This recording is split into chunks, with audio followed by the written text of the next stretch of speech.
educando a palavra. Se caso o pastor chegar, eu passo para ele. Se caso ele não chegar, eu cumpro o meu papel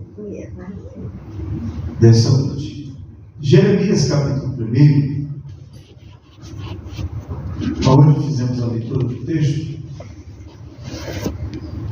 Esse texto ele fala sobre duas coisas interessantes. Primeiro, ele fala sobre a descida de Jerusalém cativa para o cativeiro babilônico,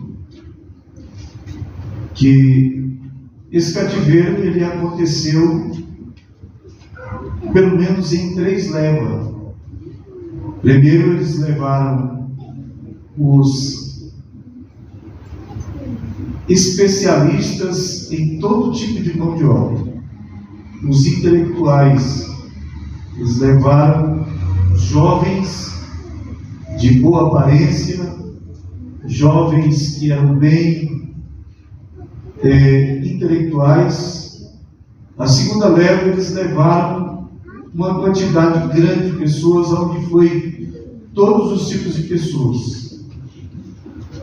E eles deixaram para trás uma quantia de pessoas que eles consideravam que eram pessoas que não tinham como oferecer nenhuma resistência, ficando em Jerusalém, e eles haveriam de permanecer quietos, não haveria nenhuma revolta.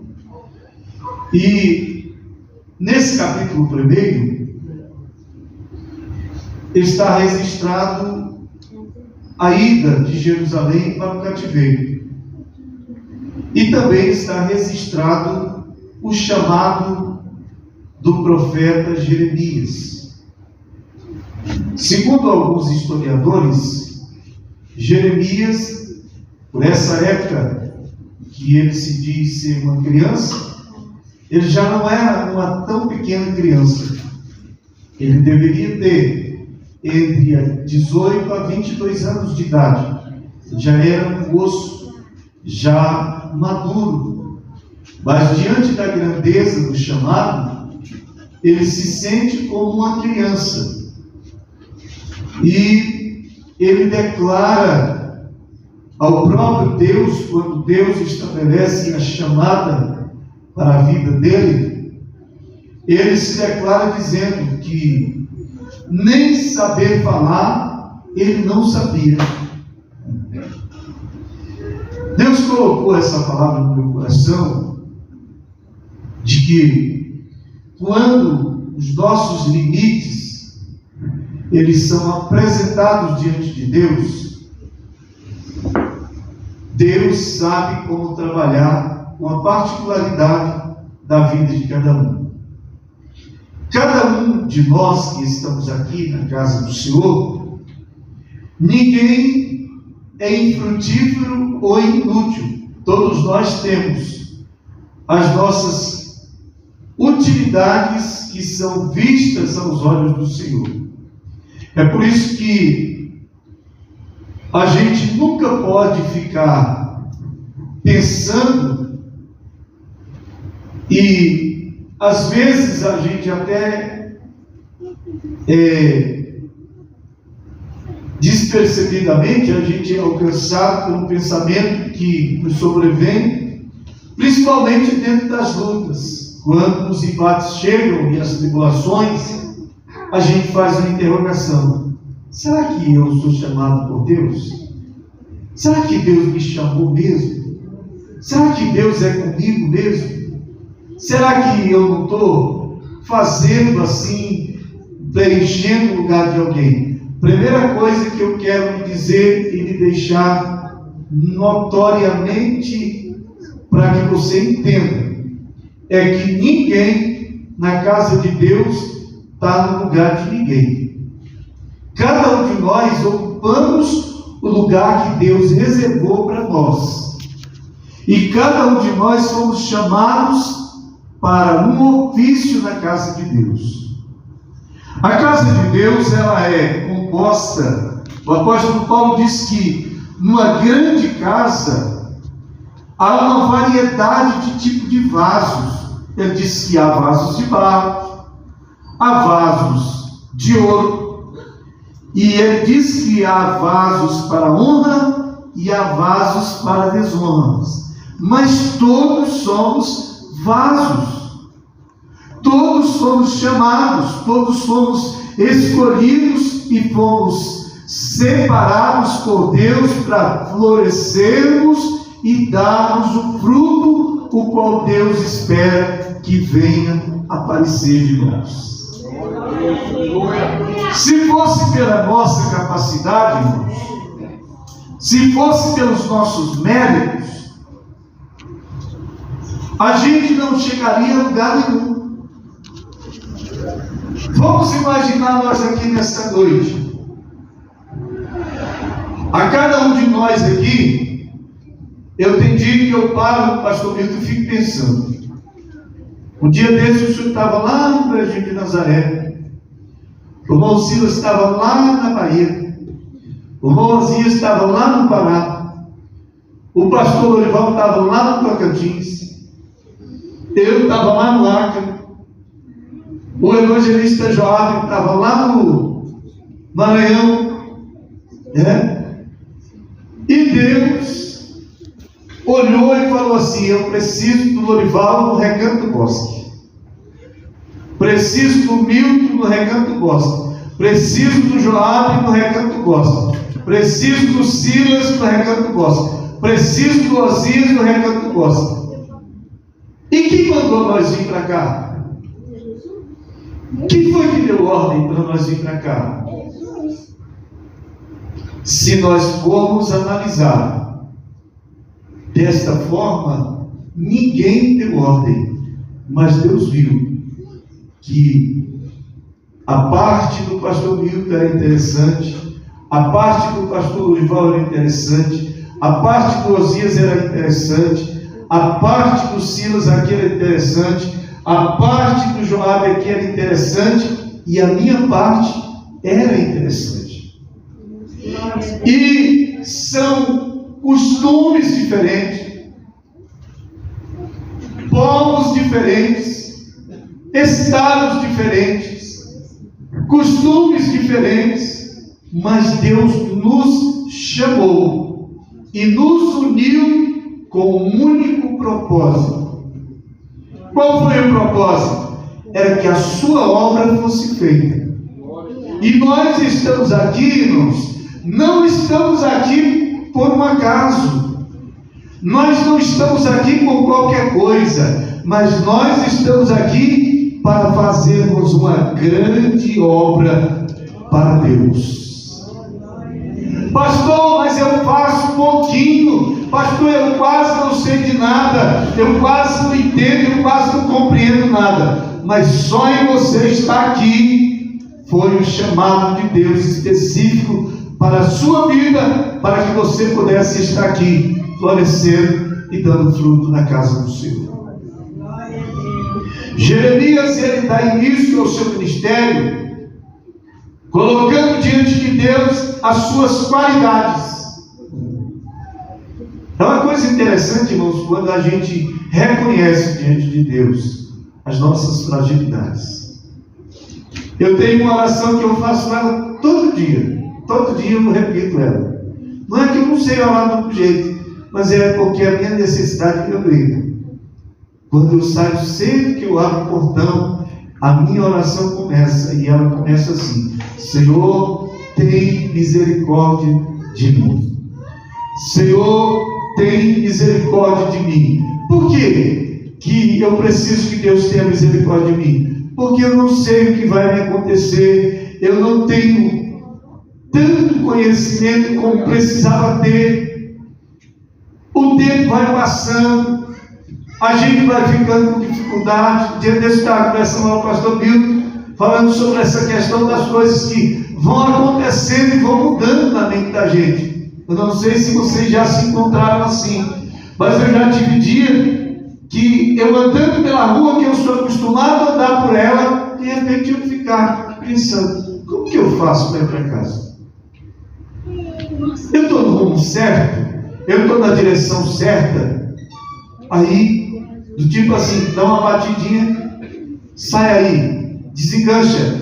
Aí desenganchar e pegar o rumo, e aprumar e pegar o rumo e chegar em casa. Todos nós estamos em meio a uma caminhada, a qual estamos em direção da nossa casa. E não é a nossa casa terrena, não é a nossa casa daqui, mas é a nossa casa eterna, celestial.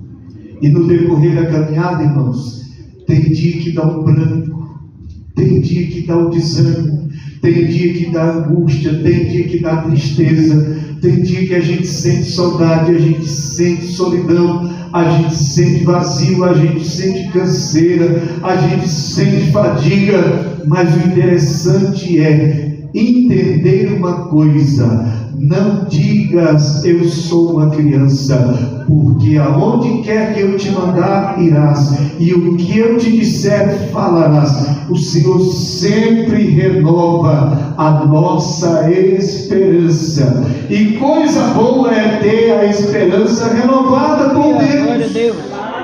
Porque quando Deus renova a nossa esperança, irmãos, a gente avança.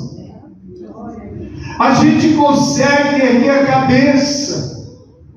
E se não dá para ir com 10, a gente vai com 5. Mas o certo é que quem nos chamou para fazermos esta obra, Ele nos socorre em tempo oportuno. Quantos dias, irmãos, a vida da gente não chega um ponto que a gente fica tão angustiado e a gente pensa agora: quem poderá me ajudar? Quem poderá me socorrer? Quem vai me estender a mão? E as incertezas, elas batem. Na vida de um servo de Deus, irmãos, existem essas coisas.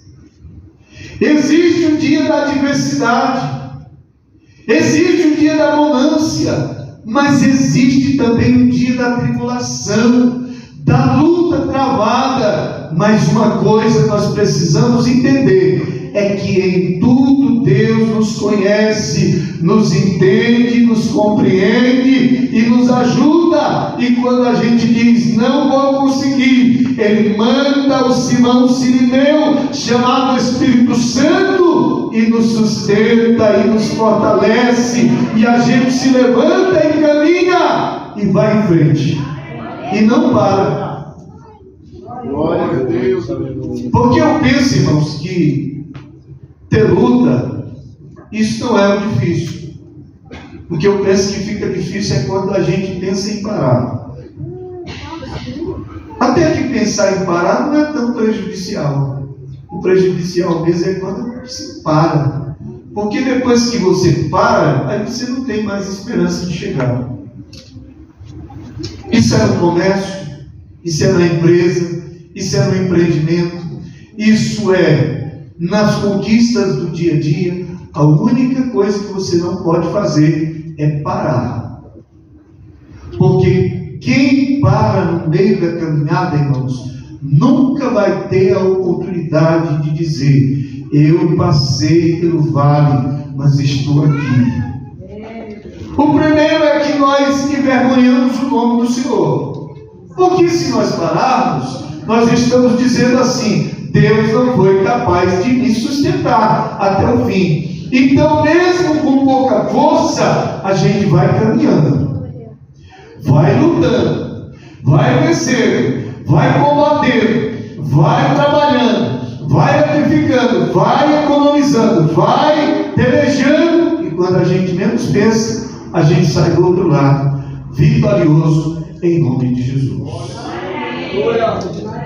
Eu sempre tive uma coisa que eu guardei comigo no meu coração.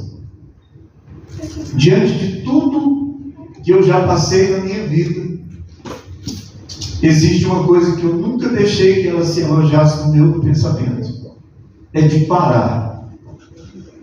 Eu luto de uma forma, não dá; luto de outra, não dá; luto de outra, não dá, mas eu vou caçando um jeito, até achar um jeito de ter, de passar. E Paulo, ele conhecia disso. Ele disse: olha, eu tenho uma coisa que eu faço, é que eu vou deixando as coisas que para trás ficam, e eu vou sempre avançando para o alvo.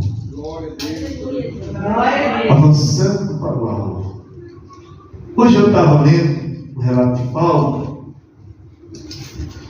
e ele transmite uma palavra à igreja de Roma, capítulo 12, versículo 12, ele diz assim, ó: alegrai-vos na esperança, sede paciente na tribulação e perseverai em oração. Glória a Deus.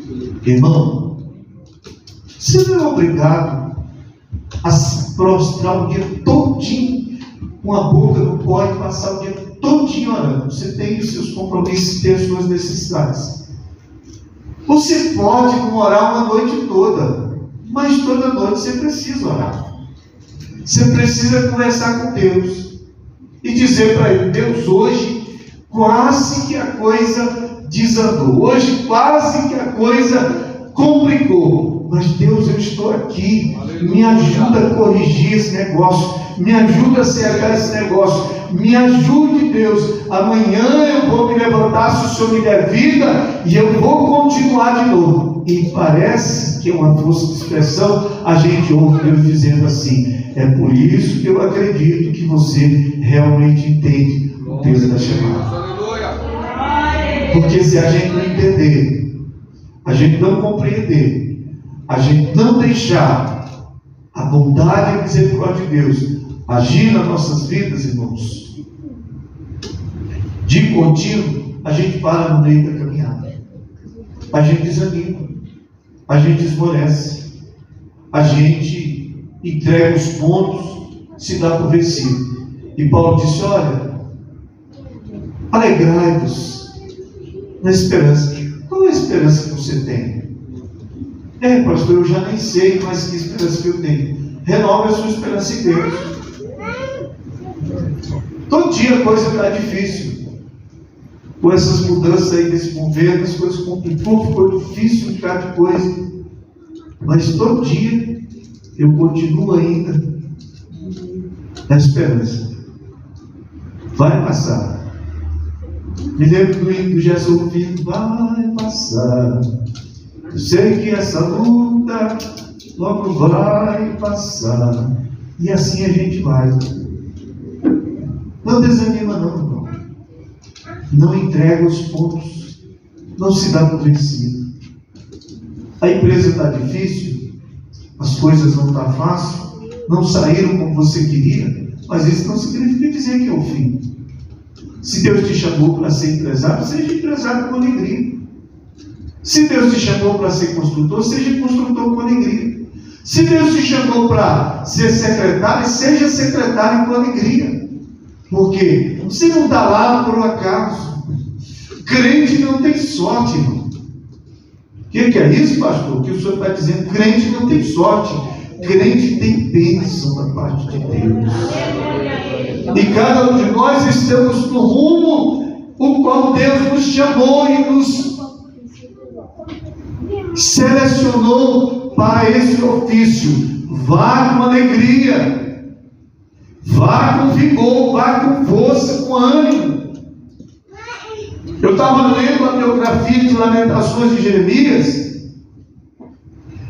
O escritor diz que Jeremias, quando ele escreve o livro de Lamentações, ele está vendo sobre o cativeiro, Jerusalém descer cativa para a Babilônia, mas ele está sentado sobre uma pedra, e ele diz que a causa de não sermos consumidos são as tuas misericórdias.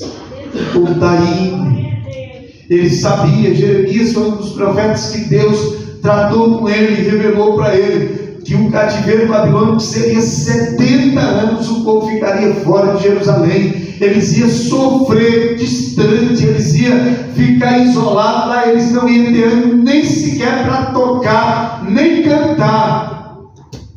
Mas ele disse: As misericórdias do Senhor são a causa de não sermos construídos. Bom é ter esperança e confiar no Senhor.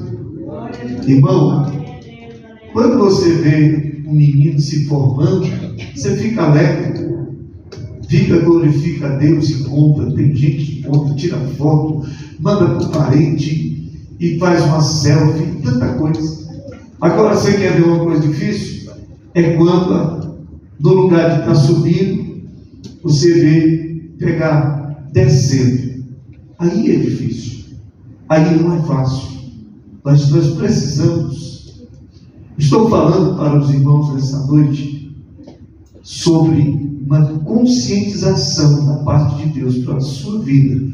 Seja consciente de que você não foi chamado para baixar a cabeça e se dar por vencido. Não, Deus te chamou para ser abençoador. E existe uma forma que Deus nos abençoa, irmãos.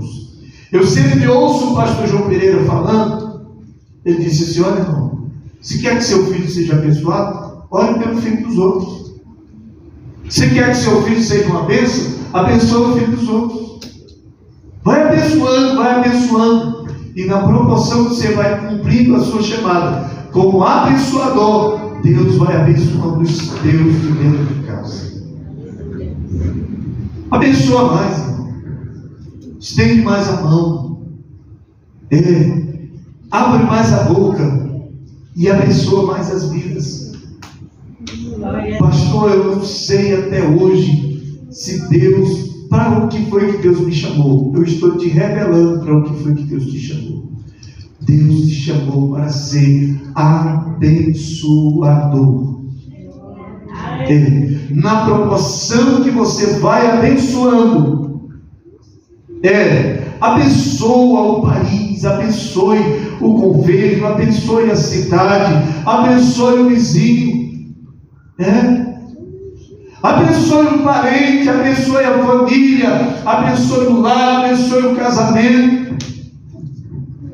Eu tive uma lição tão profunda com a minha esposa concernente a isso. Chamada minha esposa é para abençoar. A família dela tem tantos altos e baixos. Oh, meu Deus, como que tem? É uma turbulência. É um povo que gosta de uma cachaça.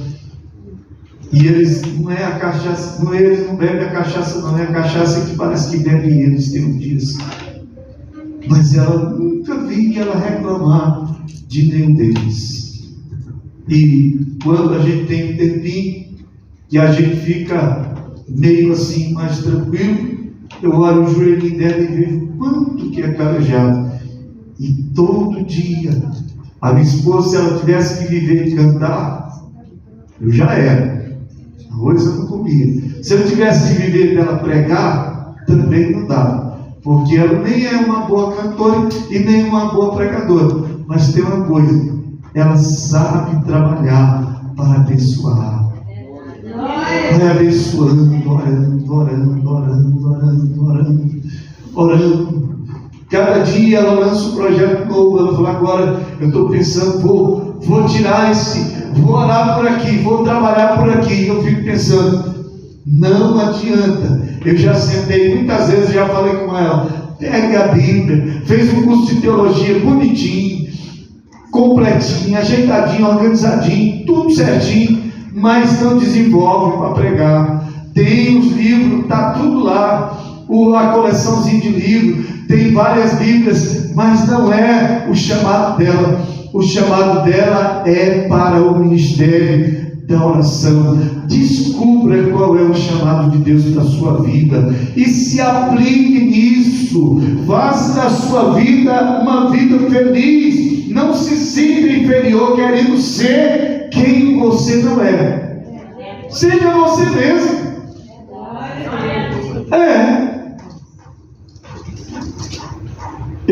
Ultimamente eu tenho aprendido uma lição, que o que tem levado muita gente a sofrer não é nem a perseguição do diabo, é porque tem muita gente que quer ser o que ela não é, e aí complica. dá uma dificuldade horrível. Um dia eu vi o pastor João pregar uma mensagem, e ele pregou uma mensagem que o título da mensagem era Achando o Meu Lugar. E eu achei interessante aquela mensagem dele, porque eu devo me achar no lugar para o qual Deus me chamou. Eu não tenho que viver batendo cabeça. Se eu pudesse, se eu pudesse, o meu dinheiro desse, e eles quisessem, eu estaria lá também. Não. Cada um no seu devido lugar, dentro do propósito chamado por Deus. Você vive mais feliz, você se sente mais realizado, e você não se sente desamparado, porque você está no devido lugar que Deus te chamou. Senhor, eu não sei fazer. Senhor, eu não sei falar. Eu não sei, Senhor, como que eu vou fazer? E o Senhor está dizendo, não diga que você não sabe fazer, porque eu te dou instrumentalidade, eu te dou sabedoria, eu te dou entendimento, eu te dou revelação, eu te dou compreensão, eu te dou discernimento, e você vai e dá tudo certo para a glória do nome do Senhor. Não bata a cabeça com o que você não é, seja você mesmo. Eu sempre gostei de ser eu mesmo, nunca gostei de óculos escuros e nem gostei de arrumar muita coisa. Eu sempre gostei de ser eu mesmo. Se eu mesmo, pronto, tá bom. Foi assim que Deus me chamou? Foi assim que Deus me selecionou para fazer algo para Ele? Então eu vou ser eu mesmo, entendendo que sou dependente do Senhor. O que Deus requer de nós, irmãos, é que nós nunca venhamos abrir mão da dependência dEle. Aprenda a depender de Deus. Não sofra só. Não se atribule só. Não fique angustiado só. Primeiro consulte e pergunte: Deus, se eu fui chamado pelo Senhor e eu estou passando por isso, qual é o sentido de eu estar passando por isso que eu estou passando? E você vai entender o que o salmista disse: em paz me deitarei e dormirei, porque tu, Senhor, cuida de mim. E quando somos cuidados por Deus, a gente sobressai dentro de qualquer situação adversa que nos sobrevém. O apóstolo Paulo, ele, aconselhando a Timóteo, ele diz uma coisa muito interessante para Timóteo. Ele diz: olha, procura apresentar-te a Deus como obreiro. Eu vou mudar essa palavra obreiro e vou colocar crente. Procura apresentar-te a Deus como crente aprovado, que não tem do que se envergonhar, que maneje bem a palavra, que faça com dedicação aquilo que o Senhor confiou na sua mão. Aquilo que Deus te confiou, irmão, faça com muita segurança, com muita certeza. Não tenha dúvida, se Deus confiou na sua mão, Ele vai te dar estratégias e meios para que você execute bem a obra que Ele confiou na sua mão. O diabo, ele gosta muito de semear dúvida na mente das pessoas. Eu penso que o diabo, irmãos, ele consegue destruir muitas vidas com a dúvida. A pessoa vai ficando cheia de dúvidas. E aí, eu estava, acho que foi quarta-feira passada, eu atendi um rapaz. E aquele rapaz, as dúvidas da vida dele estão destruindo ele. Ele não tem mais certeza. Ele não tem mais convicção. Ele não tem mais um rumo que ele possa seguir reto. Irmão, é uma coisa que nós precisamos inculcar em nós, é que nós somos cuidados pelo Senhor. E se o Senhor cuida de nós, nós não podemos dar vazão para a dúvida. A irmã montou o ateliê dela, e o diabo começa a querer colocar dúvida. Isso aqui não vai dar certo. não sei quem lá faz melhor, não sei quem sabe fazer melhor, não sei aonde tem, não sei quem que ficou assim. E o diabo, ele tem essas pessoas que elas gostam de propagar as coisas, gostam de disseminar as coisas ruins para produzir na pessoa. Não, irmão. Um dia eu ouvi o testemunho do irmão, ele estava falando sobre chamado de Deus na vida dele para ser um homem próspero. E ele disse que pobre, mas pobre, Deus usando pessoas e dizendo: meu servo, eu te chamei para ser próspero e abençoar a vida dos demais. E ele pobre demais da conta, bicicletinha, andava, não podia ver um toco de cigarro, que tinha que dar um jeito de desviar, porque senão queimava a câmara de ar, com o pneuzinho careca. Mas ele disse que botava uma caixa na frente, uma caixa cheia de... Lá em Rondônia eles falam refresco, aqui eles falam geladinho, né? Uma caixa de geladinho na frente e uma caixa de salgado na garupa. E todo dia ele saía. E ele disse que passava na frente daquelas lanchonetes bem ornamentadas, aquelas panificadoras, o povo vendendo aquelas vidraças bonitas e as mesas bonitas, e ele pensando consigo: Deus, mas o Senhor disse que me chamou para ser próspero. E um dia Deus encontrou ele debaixo do pé de uma árvore, na rua, ele vendendo as coisas dele, e Deus encontrou ele lá, por intermédio da vida de uma pessoa. E Deus disse assim para ele: meu servo, eu vou te prosperar. Ele disse: esse negócio, acho que esse cabra está errado. Aí ele disse, quando pensou no coração dele assim, ele disse que Deus usou o irmão e disse assim: não tenha dúvida, eu sou o Deus de Abraão, de Isaac e de Jacó, e sou eu que faço. Aleluia, glória a Deus. Ele disse: mas como, Senhor, que eu vou prosperar? O Senhor disse assim: você vai prosperar daquele pé de limão que você tem plantado lá no quintal. Mas o pé de limão, Senhor, é o pé de limão. Porque Deus complica e depois descomplica, mas não explica. Aí ele disse que foi para casa, chegou em casa e pensou: como que eu vou prosperar com esse pé de limão? Aí deu um cavalo em volta do pé de limão, jogou um negócio lá, e da noite para o dia o pé de limão começou a carregar. E carregou, mas carregou mesmo assim que estava a ponto de rachar as galhas tudo. Ele disse: esse negócio, tem um negócio aqui que está fluindo por aqui. Ele disse que começou a... Quando ele fazia o geladinho da água do limão do quintal dele, ele vendia uma quantidade maior. Quando ele fazia de outros derivados, ele vendia menos. E ele foi vendendo e a venda foi aumentando. Quando ele pensou que não, ele já não andava mais, já não precisava mais da bicicletinha, já estava com o carrinho bom e já estava com a combizinha montada para vender o lanche na Kombi. E prosperou, construiu uma casa, depois construiu mais outra, e prosperou e equilibrou financeiramente. Aleluia, glória a Deus. Aqui, quando eu cheguei aqui no Goiás, eu conheci um irmão. Esses dias ainda, próximo passado, eu vi ele, esse irmão. Pelos 15 anos, mais ou menos, eu vi esse irmão. Ele era do interior. Ele era aqui do lado de...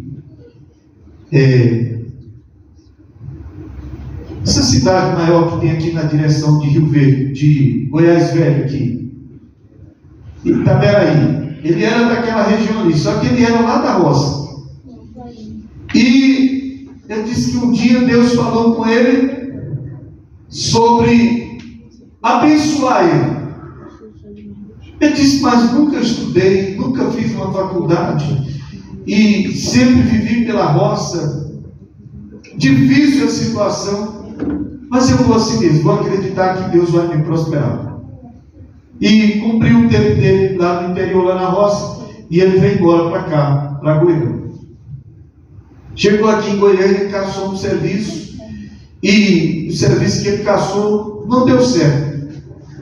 Aí um dia ele andando preocupado com a situação, porque quem é dono de casa e é acostumado com a responsabilidade, quando a coisa fica difícil, o camarada fica agoniado. Aí ele passando perto da Santa Casa, ali no Jardim América, ele viu uma placa: fábrica de picolé e sorvete, frutos do Cerrado. Encostou lá, falou com o moço disse para ele assim, que tinha vaga, só que era para pegar o carrinho e sair na rua. Aí ele pensou com ele, disse: eu vou fazer um teste. Aí começou a vender picolé e sorvete, frutos do Cerrado.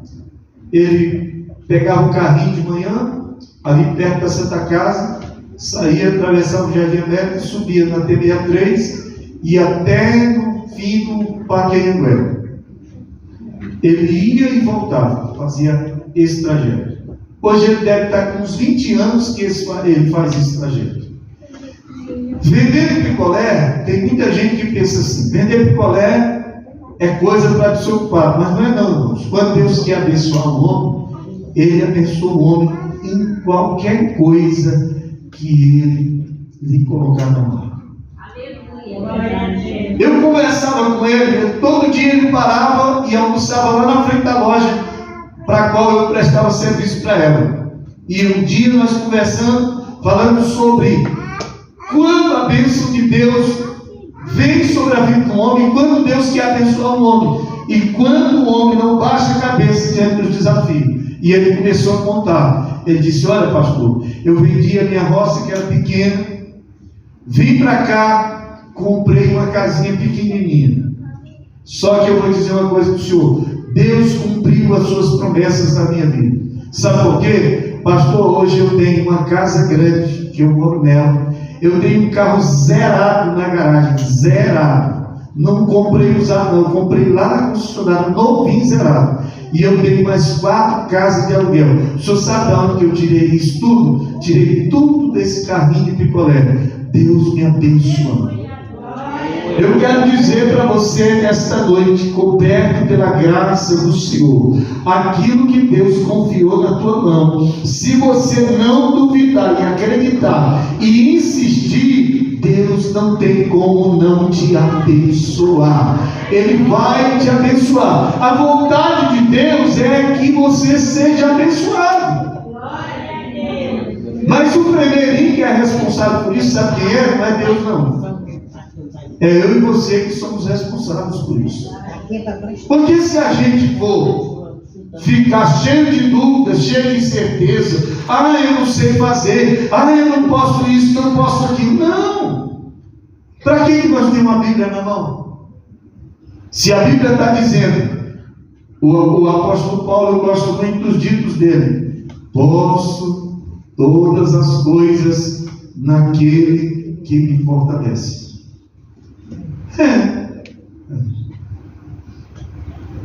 Aí eu sei que eu posso todas as coisas naquele que me fortalece, naquele que me chamou. Aí eu começo a esmorecer.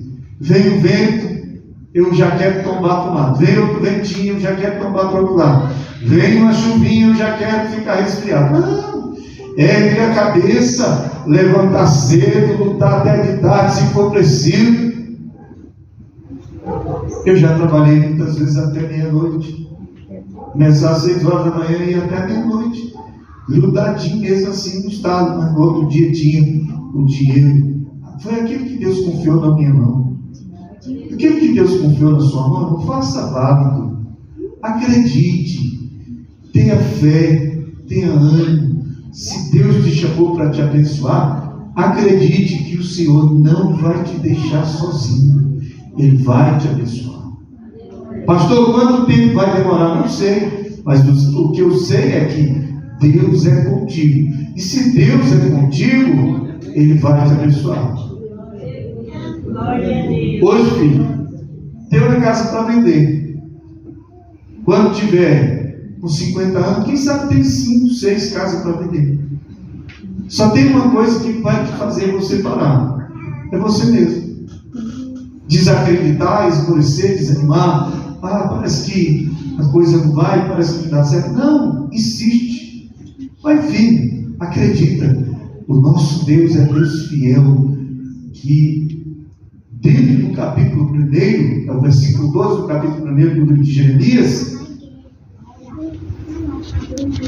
o próprio Deus faz uma pergunta para Jeremias. Ele disse: o que é que vês? Ele disse: vejo uma vara de amendoeiro. Ele disse: você viu bem, porque eu, o Senhor, velo sobre a minha palavra para cumprir.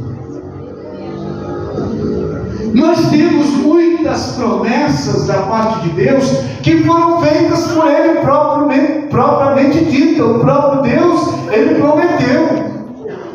Ele disse: eis que estarei convosco todos os dias.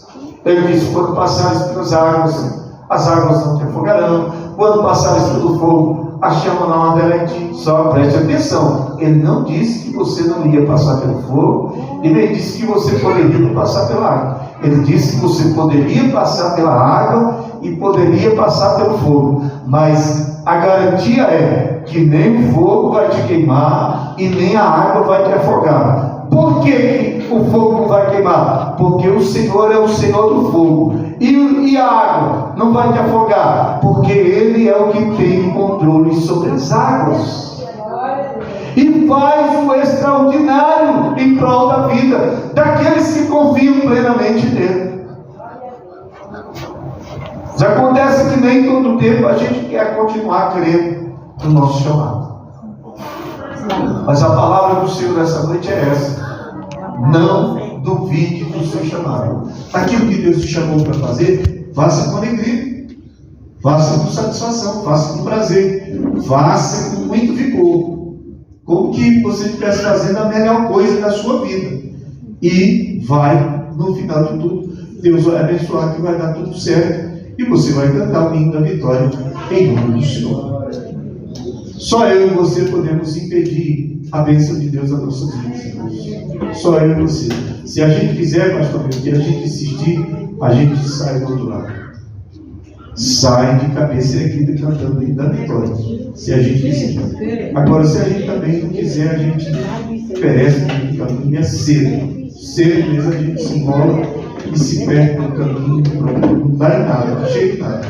Mas se a gente quiser, confiando no Senhor, orando e crendo naquilo que Deus estabeleceu para a nossa vida.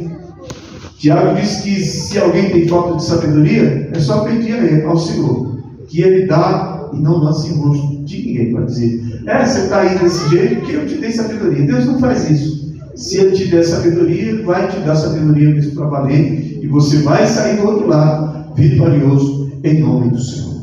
Amém? Amém. Vamos contribuir? E eu quero orar por você nessa noite.